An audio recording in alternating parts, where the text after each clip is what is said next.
This video lecture is about the amyloidosis. What is amyloidosis? It is a diseased condition जिसके अंदर amyloid जो proteins हैं वो accumulate होना शुरू हो जाती हैं और उस condition की वजह से जो जिस tissue में या जिस organ में accumulate होती हैं उसको affect करती हैं और उसको damage करती हैं. That condition is called amyloidosis.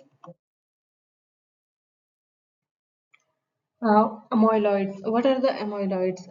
Normally ऐसा होता है जब भी प्रोटीन सिंथेसाइज होती हैं तो उनकी फोल्डिंग होती है नॉर्मली फोल्ड होकर फिर वो जो फंक्शनल प्रोटीन्स होती हैं सो प्रॉपर फोल्डिंग होगी तो वो प्रॉपरली फंक्शन भी परफॉर्म करते हैं. सो समटाइम्स ऐसा होता है कि जो फोल्डिंग होती है वो नॉर्मली नहीं होती वो मिस फोल्डेड हो जाती हैं. ये जब मिस फोल्ड होती हैं तो फिर वो जो प्रोटीन बनाती हैं उन्हें कहते हैं एमोइलॉइड.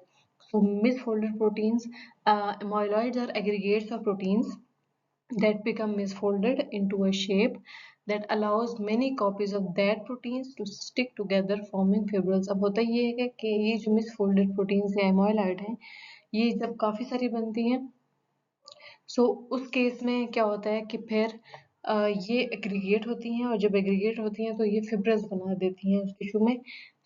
जब टिश्यू में ये फिब्रल्स बनाते हैं तो उस टिश्यू में फिर एक्यूमुलेट हो जाती हैं. Stick together they form the fibrils और उस टिश्यू को डैमेज करती हैं.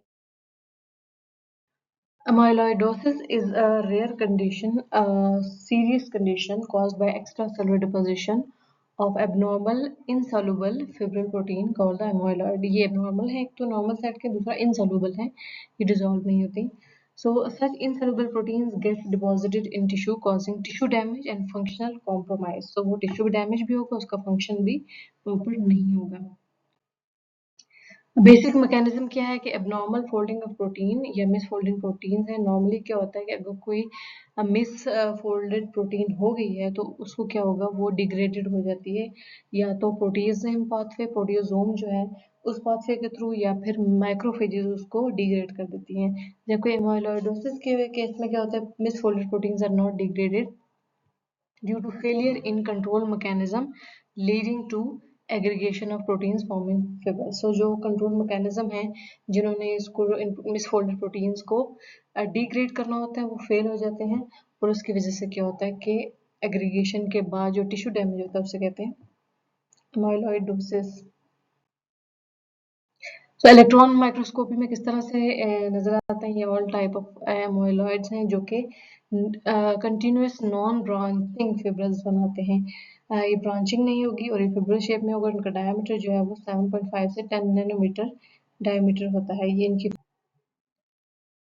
This X-ray crystallography or infrared scopy is a technique that are used to study the structural characteristic of these amyloid fibrils.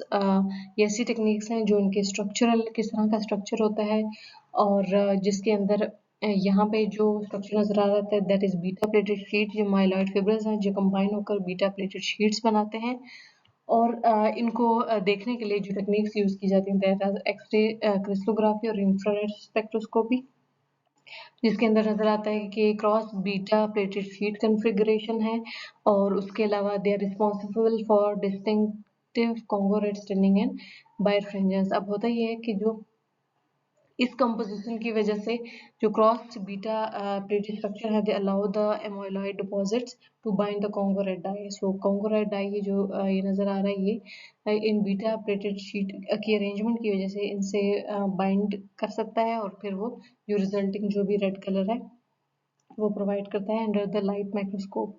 जबकि जो यही स्टेन है जब कॉन्गोरेट स्टेन इसको अगर पोलराइज लाइट में देखा जाए तो फिर एप्पल ग्रीन जो कलर देता है बायरफ्रिंजेस प्रोवाइड करता है. अगर तो लाइट माइक्रोस्कोप में देखेंगे तो कॉन्गो रेड स्टेन जो है वो रेड कलर प्रोवाइड करता है जबकि जब पोलराइज लाइट में देखेंगे तो बायरफ्रिंजेस की वजह से जो एप्पल ग्रीन जो है वो कलर प्रोड्यूस करता है. This was the X-ray crystallography. What are the types of amyloidosis? इसमें प्राइमरी amyloidosis आती है जिसके अंदर प्राइमरीली जो ऑर्गन अफेक्ट होगा जैसे कि किडनी लिवर स्प्लीन हार्ट और नर्वस सिस्टम को डैमेज करेगा और जब एमाइलोइडोसिस होगी तो उस ऑर्गन में एमाइलॉइड जो है एक्यूमुलेट होकर उस ऑर्गन को डिसफंक्शन कॉज करेंगे। जबकि secondary amyloidosis in the case of TB and osteomyelitis tuberculosis या जो ऑस्टियोमाइलाइटिस या जो बोन का इन्फ्लेमेशन होगी उसके अंदर ये होता है कि due to these disease condition, in disease condition की वजह से जब इन्फ्लेमेशन होती है बॉडी में तो उसके रिस्पॉन्स में जब एमाइलॉइड प्रोटीन्स बन रही होती हैं तो वो एक्यूमुलेट होती हैं। So what is the secondary amyloidosis? किसी दूसरी डिजीज कंडीशन की वजह से बॉडी का इन्फ्लेमेशन होगा तो उसके रिस्पॉन्स में एमाइलॉइडोसिस होगी। ट्यूमर एसोसिएटेड एमाइलॉइडोसिस भी हो सकती है। समटाइम जो है कुछ ऐसे ट्यूमर्स हैं जो कि they leads to the amyloid production and then amyloidosis. जिस तरह मल्टीपल माइलोमा है जिसके अंदर जो प्लाज्मा सेल ट्यूमर है ये, और इसके अंदर इम्यूनोग्लोबुलिन बनती हैं, वो भी प्रोटीन्स होती हैं। Sometime they leads to the amyloidosis. So how the amyloidosis जो लिवर है अगर उसमें amyloidosis हो, how it looks, अगर ग्रॉस उसका देखा जाए उसका एग्जामिनेशन कि वो नज़र किस तरह का आता है तो enlarged नज़र आता है, पेल नज़र आता है और फर्म ऑर्गन है, थोड़ा सा सख्त सा ऑर्गन नज़र आता है और जो उसकी कट सरफेस है वो वैक्सी नज़र आती है।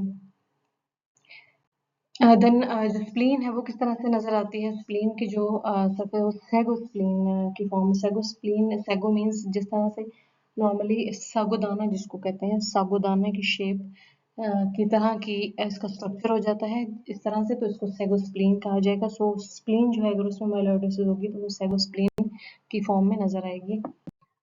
So what are the methods that are used to stain the amyloid? उसमें क्रिस्टल वायलेट मेथड आ जाता है। Crystal violet is a metachromatic stain. Metachromatic ऐसा ऐसा स्टेन होता है जो कि सिंगल स्टेन होता है दैट नॉट ओनली सब्सटेंस को कलर देता है बल्कि बैकग्राउंड को भी ही कलर देता है। सो सिंगल यूज जो एक ही स्टेन दो कलर देता है। आई मीन एक ही स्टेन से बैकग्राउंड को भी कलर हो सकता है सब्सटेंस में। इसमें एमाइलॉइड को रेड कलर देगा, रेड पर्पल, और बैकग्राउंड जो है वो ब्लू कलर आएगा।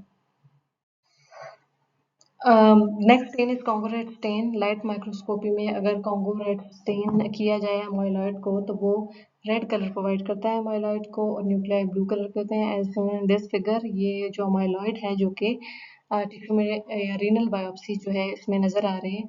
रीनल टिश्यू है इसमें अमाइलॉइड जो है वो रेड कलर का है, न्यूक्लियाई ब्लू कलर का है। और जो पोलराइज लाइट में सेम अगर इसी कॉन्गोरेट स्टेन को और देखा जाए अंडर पोलराइज लाइट तो वो एप्पल ग्रीन कलर का बायफरेंजेंस एक कलर प्रोवाइड करता है। So here are the two stains that are used to visualize the amyloid. कॉन्गोरेट जो है वो एमाइलॉइड को रेड प्रोवाइड करेगा और जो क्रिस्टल वायलेट है, क्रिस्टल मिथाइल वायलेट, वो एमाइलॉइड को पर्पल कलर प्रोवाइड करेगा। And that was it for the amyloidosis lecture.